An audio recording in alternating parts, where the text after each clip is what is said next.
Hey y'all, welcome back. This one is a little bit different than the ones we've already done. So first off, if you're new here, hi, welcome. You're always welcome here.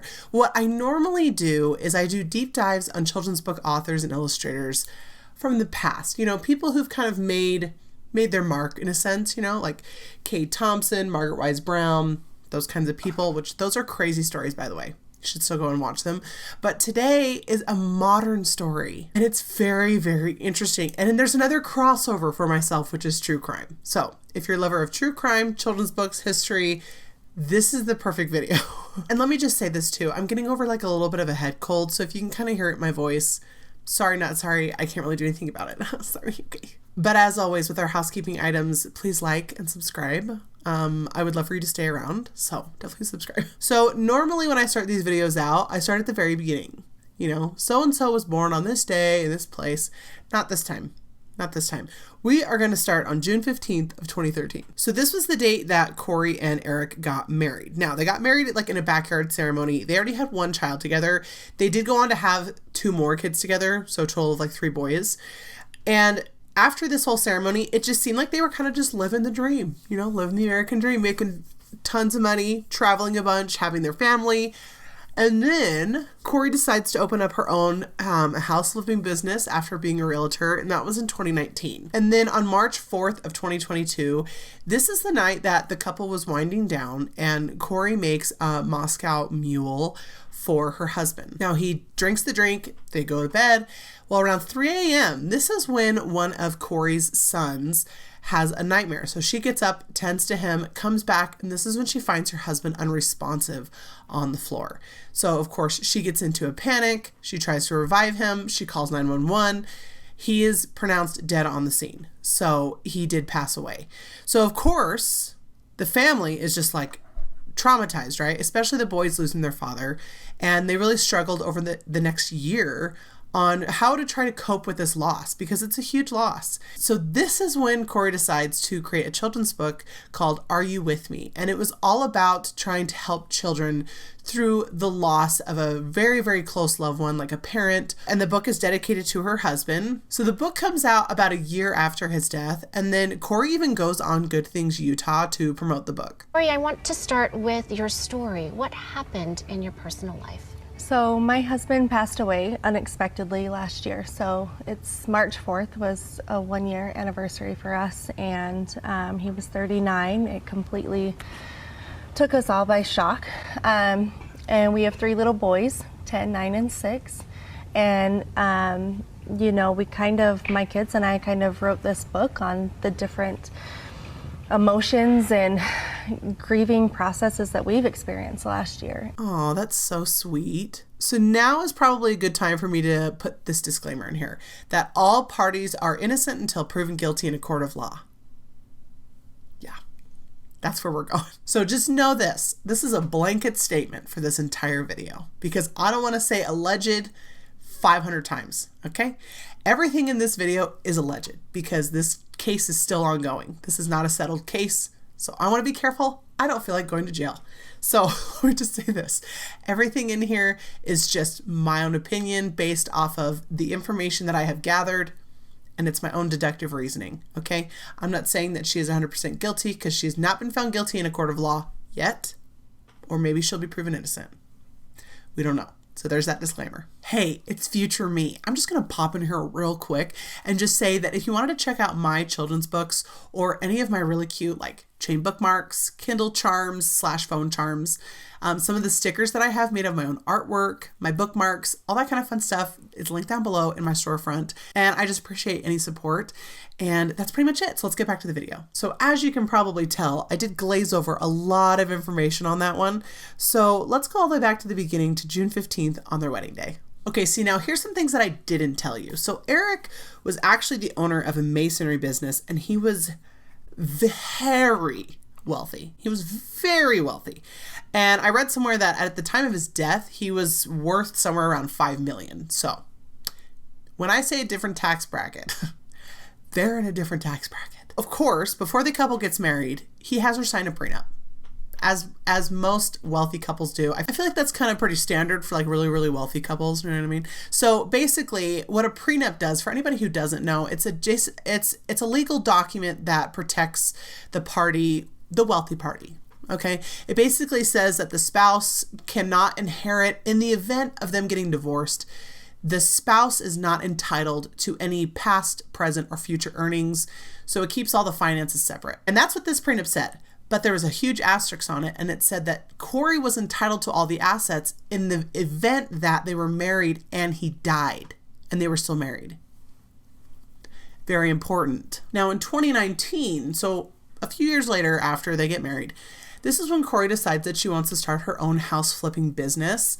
And so she actually takes out a $250,000 credit, like line of credit, off of Eric's home without his knowledge, because that is the foundation for every healthy marriage. Now, he didn't learn about this line of credit until a year later.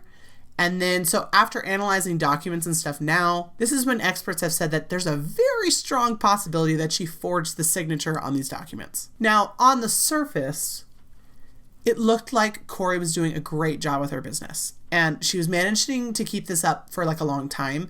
But actually at the time of his death, she was about 3.1 million in the hole. So she was drowning in financial ruin. So that was in 2019. Okay. So let's fast forward to January of 2022. So in keeping with the I'm going to do things and not tell my spouse thing, this is when Kouri decides to take out multiple life insurance policies on Eric, totaling somewhere around $2 million. Now, let me just say this. Having life insurance policies within itself is fine. Now, me and my husband, we both have life insurance policies, okay? It's just a responsible thing to do. We have 3 kids now. We have a home. We have bills to pay. If something, heaven forbid, was to happen to my husband, I would not want to have to stress about the financial part. Same with if something happened to me and my husband needed to pay for daycare or a nanny or whatever it was. He could use that life insurance money. Now, that's obviously like worst case scenario. We don't want to use it, okay? But we both knew about it. We went to the meetings together. We got the health checks done together. We literally know about it, okay? The fact that you take it out on someone just immediately starts raising red flags, in my opinion. Also kind of around this time, January 2022, this is also when Kouri gets with her housekeeper and asks her for some fentanyl pills. I don't even know if I can say that on YouTube. Now, of course, this is all alleged. So now let's get to the loveliest day of the year, right? Like Lover's Day of the year, January 14th. Of 2022. This is when Kouri, being just the sweet wife that she is, she decides to make her husband a sandwich for work. And so she makes him a sandwich for work. She leaves it in his truck along with a cute little note because it's Valentine's Day. And she goes off. Now, mind you, she goes off to have a fun-filled day with the man that she was supposedly having an affair with. Happy Valentine's Day. So then this is when Eric, he goes to work, he goes to his truck, has his lunch, he eats his sandwich. This is when he starts to have a reaction. He breaks out in hives. He can tell something's wrong. So he drinks an entire bottle of Benadryl. And then he also self-administers his son's EpiPen and he falls asleep. Now, thankfully, he wakes up, which that's just crazy. Okay. The fact that he was even able to wake up from that. This is when he calls one of his friends and says, I think my wife is trying to poison me. I mean, that within itself, I don't even know how you even live with someone at that point. Like, if you genuinely thought someone was trying to like off you, I don't even know how you're in the same home. I mean, I would be terrified. How do you do that? Oh man, that got everywhere. Oh man. Now, about 12 days after I was going to say Virginia. What? So about 12 days after the Valentine's Day incident, I guess you'd call attempt. That's probably the better word to say. This is when Kouri allegedly goes back to her housekeeper and, quote, asks for something stronger. The defense is saying that this is all circumstantial stuff and the housekeeper is motivated in order for her own leniency with her own drug charges. So, Let me just put that in there. I mean, to me, it's almost just kind of confirming certain ideas, but whatever. So mind you, we had Valentine's Day. 12 days later, she asked for something stronger. And then on March 4th, this is when she makes the Moscow Mule for Eric, and then he dies. So of course, with him just kind of spontaneously dying like this, they did send off the body to go do an autopsy because it's very sudden. Something kind of seems a little off. So they go send the body off to do an autopsy. So when the autopsy comes back, and trust me, there's other things in between this. We're going to get to it in just a second. But when the autopsy comes back, it shows that he has 5 times the lethal dose of fentanyl in his system. 5 times. Okay? What are we trying to kill? An elephant? Goodness gracious. Okay. But Kouri claims that he ate a laced gummy. 5 times. Just saying. And let me just say this too real quick. If people think I'm being kind of lighthearted about this whole thing, this is my way of coping, okay? This dark humor is my way of coping. I watch a lot of true crime. There's a lot of darkness in this world. This is how I process it. So trust me, I think it's absolutely tragic, the fact that this father was ripped away from his sons for no good reason. This brother was lost. The whole thing is just absolutely despicable to me, especially her as a person. It's just, I find it so grotesque. So just know that I'm not making light of any situations. It's just, this is how I cope. Okay.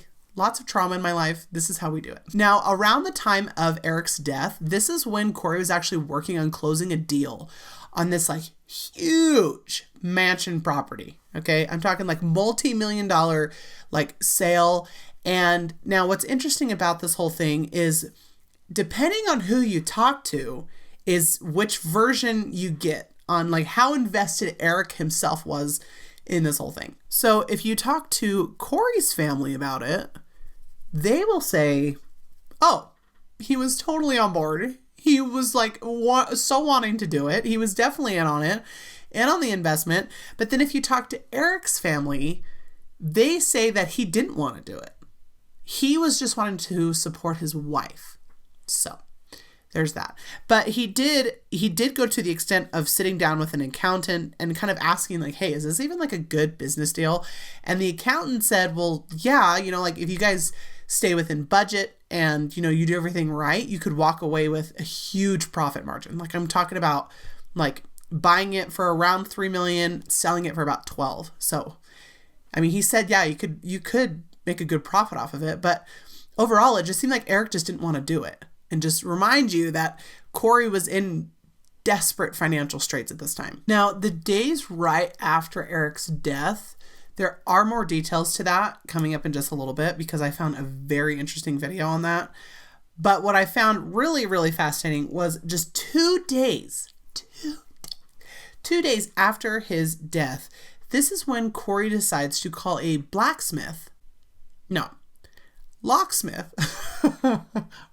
Wrong Smith. Oh, I literally just got that everywhere. Ugh. So she calls a locksmith to try to gain access to Eric's safe.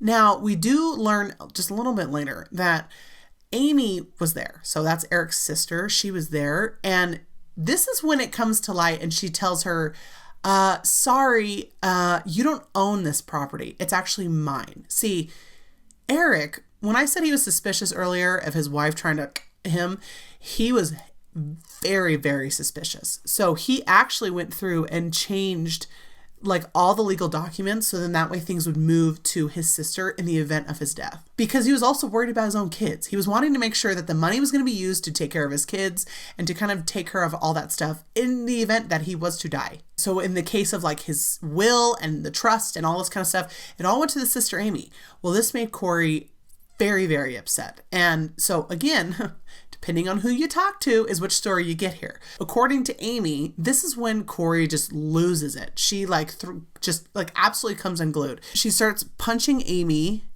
and just gets very, very violent and assaults her. Well, also, if you talk to Kouri's family, they say, oh, well, they were just pushing. They were just pushing each other. But again, can we just talk about how bizarre it is to even be thinking about that kind of stuff after losing your husband. Like, it's just all these things that just start always raising red flags. It just, if you were truly a grieving widow, you wouldn't even think to be doing this stuff. Oh my gosh. Like, if my husband just like suddenly passed away, things would just be like frozen in time for a long time. I can tell you, like, I wouldn't want to touch his office. I wouldn't want to touch his clothes. Like, it would just be like just this time capsule. And I couldn't even imagine like touching it, especially days later. It's just so bizarre. I'm just saying, especially in this case, like, where if you were to lose your spouse so suddenly, if there's a case where you have a spouse who's kind of terminally ill for a while, you know, you're probably already kind of in that grieving process. I can understand that, you know. But it just comes across weird that that's even on your radar just a couple days after the death, you know? Like, the safe, like, wouldn't that just be like way bottom of the list? I mean, I don't know. You let me know what you think down below. So also, mind you, so this whole year, these boys are having to deal with the loss of their dad, which just absolutely breaks my heart. It's just so unfair for those kids. I just feel absolutely so bad for them, especially now that they're having to deal with all this too. It's like, what a nightmare for them. So during this year, this is when Kouri, she said she was looking for books for her kids, couldn't find the coping books, and so she made this whole book with her kids. Now, she had the audacity on this book. Like, I looked into this book, I went online. You can watch it. Like, people have done like a read aloud on it and stuff. She had the audacity to use all the boys' like real names, which I will not share on here. She also like used one of their like last family photos together. It's just like, oh gosh, it's so gross. Well, then for her book, because, you know, she wants to promote this book, I'm just like, I'm so irritated that she like even did this. Like, the fact that she was even creating like a children's book and so it's so exploitative to me. It's so annoying. So just not sorry that I'm not going to hold my disdain back, because she is just absolutely disgusting. But so of course she wants to go on and market this book that she's made, right? So she's selling it on Amazon, but then she decides to go on Good Things Utah, which is like just a local news program where they highlight like small businesses and other products like in the state of Utah, just trying to help like promote and things like that. So actually, funny story. When I kind of stumbled across this story, I was actually looking into going on to Good Things Utah myself for my own children's books and like my company and whatnot. What's kind of interesting is, so I got some really interesting insight on this whole Good Things Utah portion of this whole thing that I would not have known if I was not kind of trying to figure this all out for myself, like in this whole process. So this was interesting. So in order for her to go on to Good Things Utah and get the 4 to 5 minute spot that she did, she would have to pay to have that spot. Now, when it comes to these segments, yeah, you have to pay like a good chunk of change to get on these like segments. So I thought to myself, it's just every layer added on top of it. It's just making this all so much worse. Like, it's one thing for her, and she's like one of the biggest narcissists I've ever seen. It's one thing for her to make the book, right? It'd be one thing for her to make it, but then keep it like a private thing, you know, like that's one level of just crazy. But then for her to turn around and then sell it on Amazon, that's a whole nother level of crazy, a whole nother level of delusion. But then for her to go on Good Things Utah and to promote it so she can make money off of it, that's a whole nother level of insane. You know what I'm saying? Like, do you see what we're stacking up here? It's like, it's just so bizarre to me. And what this book is, it's an exploitation. And it's an exploitation of what happened with the dad and what she did and the son's grief and their loss. And it's just disgusting because she tried to spin it like this whole good deed, you know, like, I'm helping others through this tragedy that we just like unexpectedly like went through. It's like, oh, I can't stand people like this. I just can't. So as I was doing research into this video, I stumbled across the impact statement from Eric's sister, Amy. So Amy, the one who was there the day with the locksmith, that's Amy, and the one who was entrusted with, I believe it was like the trust and the will and all that stuff. I think it went to that sister, Amy. And during this impact statement, very interesting to go watch, because it's always interesting when they show the shots of the defendant. I think it says a lot. There's a part in there where Amy's kind of getting into her impact statement, and Kouri is, you know, she has her head down. She's so sad, you know, she's just going like this. And her lawyer grabs the tissue. There's no tears. There's no tears. I can see it. I can see it from the screen. There's no tears. The lawyer grabs a tissue and hands her the tissue almost as a reminder, you need to be looking sad. You need to be looking like the sad, poor little widow. You know, that's the part we're going to play. But everyone can see through it, especially if you go through the comments. Everyone's seeing through that. Everyone sees it. Now, what's interesting is in this impact statement, Amy says that Kouri claimed that she was just too distraught after his death to plan his funeral. For one right there, as a wife myself, that is absolutely disgusting. Like, of course, I would just be totally heartbroken, and I don't know, I can't even put into words how I would feel, but I would do that. I would do that for my husband, for my kids.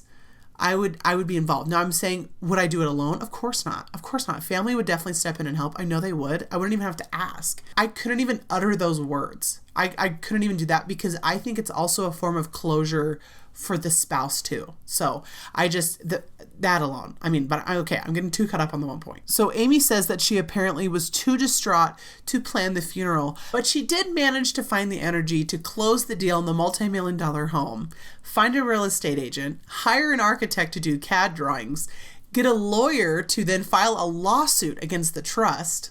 So she's all doing that. And she's also got the locksmith coming over to try to get into the safe.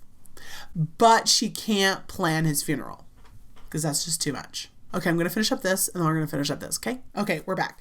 So another important thing that she also tried to do around this time and that she did find the strength for was she did try to get her husband's body cremated. Now, before people go to the comments and say, well, maybe that was, his final wish, blah, blah, blah. Okay, hold on. Even if it was, why are you so determined to get that done like ASAP, like really, really quickly? Because here's the thing, the way he died, I think most people, if they're able to have answers to that whole situation and like to what happened, you would want answers. You would say, like, you would want to know what happened, like what, like why, like, it's just part of that like closure. It's part of the process of like moving through that grief. So it's just very bizarre that if she was truly like a grieving widow, that would be her initial response. Oh, and then that whole list of stuff that I gave you, her getting the lawyer, trying to get him cremated, the locksmith, getting the home, all that kind of stuff, that all happened within the first 48 hours of his death. So then Amy goes on to share that day where she was there with the locksmith and Kouri snapped on her, she said that she jumped on her and she punched her in the face and in the neck, and it took 4 people to get her off. And she just goes on to say that she's like never seen anything like that. And then Amy goes on to share that Kouri actually opened up a bank account. I can't even believe I'm saying this. So Kouri opens up this bank account before the funeral, and then instead of receiving, like cards and flowers as a normal grieving widow for their spouse, Kouri asks for money.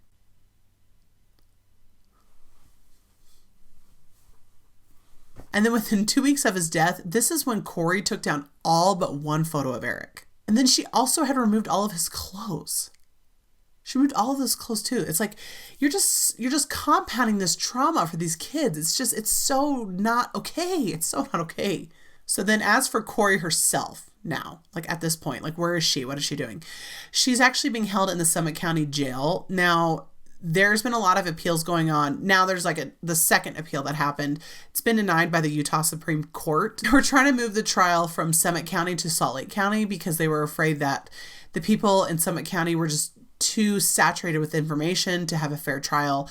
This was ultimately denied twice. So the appeal's been denied twice. So the trial is supposed to start sometime this year. So that's what's going on with Kouri. So as for the boys, like kind of where are they, like what's going on with them? They are staying with family right now. I believe they were the ones who have custody of the boys as of right now. And I believe it's Eric's side of the family that has the custody. And then as for the book, because I'm sure people are going to wonder about the book. So you can search the book online, but I do believe it's taken down off of Amazon. I looked because I was curious to see, to make sure this has gotten taken down. I believe it's gotten taken down, but the book was on Goodreads, which if people don't know, it's just like a website where you can review books and you can add books like under your TBR and kind of share what you're reading, things like that. People have gone on there and just written like, it's like 1-star reviews, and then they're sharing kind of like what's happened with this whole book to just kind of raise awareness on the book, so then people don't go out and try to purchase it or find different ways to get it. So that's what's kind of going on with the book. So that is the story of Kouri Richins. So let me know your thoughts down below. This was definitely a different one, especially with this other crossover of true crime on top of it. So I hope you guys enjoyed. If you do want to see the other deep dives that I have, definitely check out my playlist. There's some crazy stories in there, and definitely subscribe so you stick around. Throw me a like if you like this video, and I will see you in the next one. Bye.